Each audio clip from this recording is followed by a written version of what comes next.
이란이 보복이 없다? 주식시장 난리 났다. 무슨 말일까요? 일단 이 지표부터 먼저 이 이야기부터 보시죠. 이란의 외무장관입니다. 후세인 히안 이란 외무장관. 이란은 이스라엘의 보복 공격에 대응할 계획이 없다. 아예 이렇게 이야기했습니다. 야, 이렇게 이야기하자마자 말입니다. 국제유가는 뚝 떨어졌어요. 지금 보시다시피 국제유가가 지난 4월 12일에 배럴당 85.66달러를 기록했거든요. WTI가. 미국 서부 텍사스산 중질유가 말입니다. 그런데 4월 22일 82.12달러로 떨어졌습니다. 굉장히 빠른 속도로 떨어졌죠. 당연히 말입니다. 중동의 전쟁이 확전이 될 가능성이 굉장히 높을 거다 이렇게 예상을 했지만 실질적으로는 확전이 안 됐다는 이야기인가요? 이제 안 된다는 이야기인가요? 그렇게 받아들일 수 있을 것 같습니다. 다시 말입니다. 이란과 이스라엘이 전면전으로 붙는 것이 아니라 과거처럼 그림자 전쟁, 이란이 헤즈볼라도 지원을 하고요. 하마스도 지원을 하고요. 후티 반군도 지원을 하면서 그림자 전쟁이 이어지지 않을까.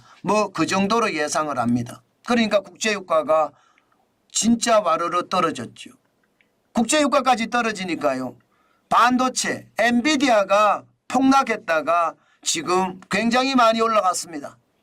지난 4월 19일에 엔비디아 주가 762원까지 떨어졌거든요. 그러다가 4월 22일에 795.18달러까지 올라갔습니다. 엔비디아 주가 장난 아니게 올라갔죠. 엔비디아 주가가 이렇게 올라간 거 4.35%나 폭등했거든요. 이게 전쟁이 더 커지지 않으니까. 다시 말해서 벌어진 위기가 더 확대가 되지 않는다. 이런 시장의 안정감이 되니까 시장은 확실히 변했다. 이런 이야기입니다. 그렇지만 여러분 오늘 하루 이렇게 변했다고 해서 우리가 일희일비해서는 안 됩니다. 제가 늘 말씀을 드리지만 일희일비할 필요가 없는 게요. 시장은 또 언제 변할지 모르거든요. 그만큼 말입니다. 시장의 상황은요. 변화무쌍합니다. 실질적으로 제가 변화무쌍한 이유를 말씀을 드리면요. 시장은요. 지금 미국의 10년물 국채금리를 보면 우리가 어느 정도 이해할 수 있거든요. 여러분 아시다시피 10년물 국채금리가 굉장히 높습니다. 지금 4월 22일 현재도 4.614%입니다.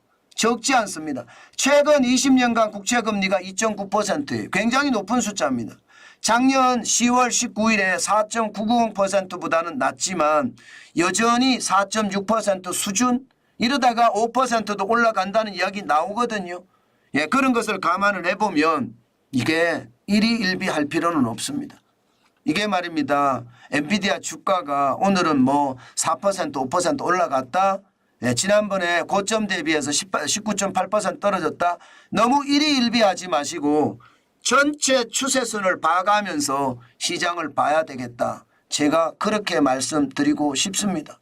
실제 시장은요 오늘 많이 올라갔어요. 그동안 계속 떨어지다가 나스닥은 1.11% 올라갔고요.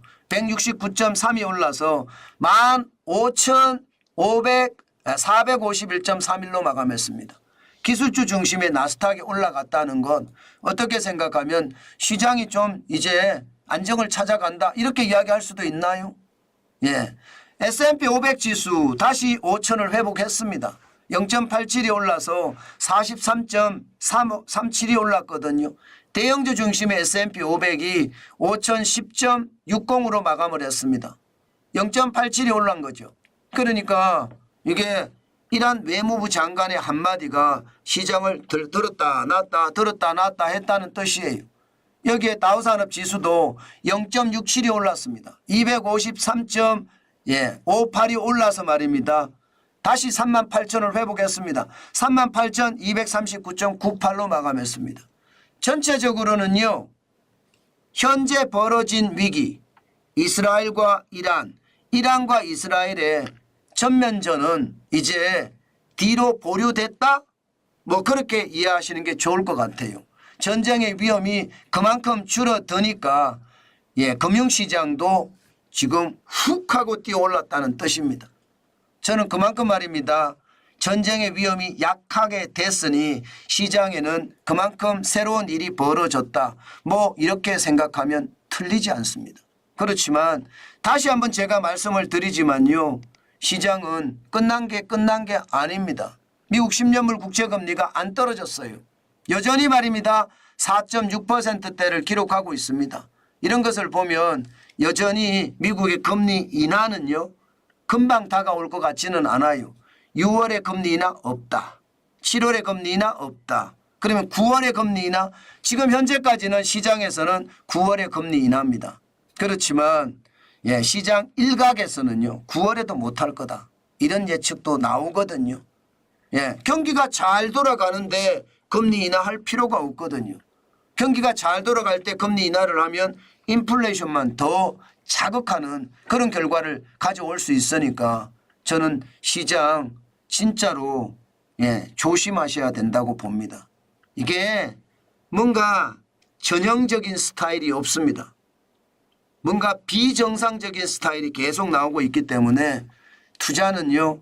저는 여러분 이런 시장에 투자하지 말라고 계속 말씀드립니다. 지금 이 시장에는 투자보다는요.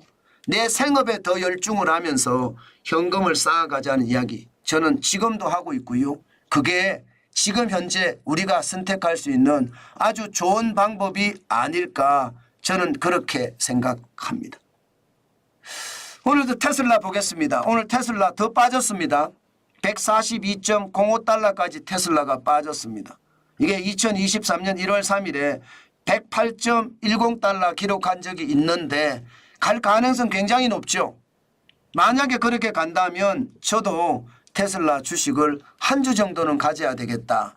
저는 그 생각을 합니다. 이게 많이 올라갔을 때는 2021년 11월 5일에 407.36달러도 기록한 적이 있거든요. 그렇기 때문에 이게 108.10달러까지 떨어지면 제가 양심이 없나요? 그런데 저는 양심이 있습니다. 왜 양심이 있느냐? 저는 당연히 떨어질 거라고 생각을 하는 거예요. 당연히 떨어질 거라고. 전 그래서 여러분 한 번씩 보시라 그렇게 말씀을 드리는 겁니다. 제가 늘 여러분들에게도 말씀을 드리지만 시장은 진짜 무섭게 봐야 되거든요.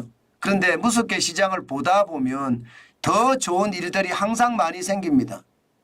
그래서 제가 호시우보라는 이야기를 여러분들에게 굉장히 자주 쓰고요. 많이 쓰는 단어 중에 하나입니다. 그만큼 시장을 냉철하게 보자는 뜻이에요. 저는 여러분들이 그렇게 시장을 냉철하게 봤으면 좋겠습니다. 진짜 냉철하게 봤으면 좋겠어요. 그게 지금 우리에게 진짜 필요한 것은 아닐까 저는 그렇게 생각을 해봅니다.